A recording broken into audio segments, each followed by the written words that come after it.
Samantala, iba't ibang world leaders nagpahayag ng suporta sa bagong halal na presidente ng Estados Unidos na si Donald Trump sa kabila ng ilan nitong mga kontrobersyal na pahayag. Si Kim Feliciano sa detalye.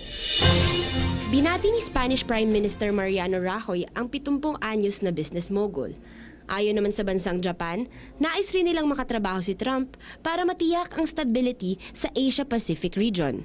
Kabilang din sa agad na nagpahayag ng suporta at bumati kay Trump ay ang China, Russian President Vladimir Putin, Egypt President Abdel Fattah al-Sisi, Indian Prime Minister Narendra Modi at si Pangulong Rodrigo Duterte.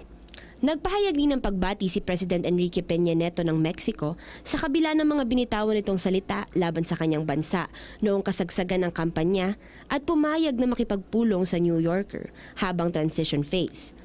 Upang mapag-usapan ang joint cooperation at umasa rin ito na mas mapapalakas ang competitiveness ng North America.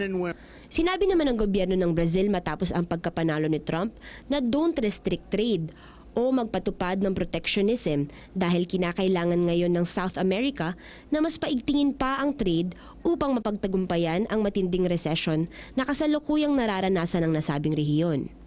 Samantala, umaasa si United Nations Secretary General Ban Ki-moon na mas mapapalakas pa ng administrasyon ni Donald Trump ang international cooperation at inilarawan nito si Hillary Clinton bilang powerful symbol of women's empowerment. Dagdag pa ni Ban Ki-moon, sa kabila ng matinding laban sa divisive campaign, hinihikayat niya ang mga Amerikano na manatiling totoo sa kanilang adhikain at pakikiisa sa kapakanan ng bawat isa.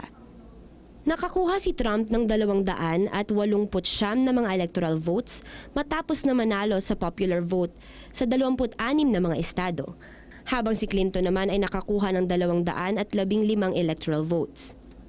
Para sa PTV News, Kim Feliciano.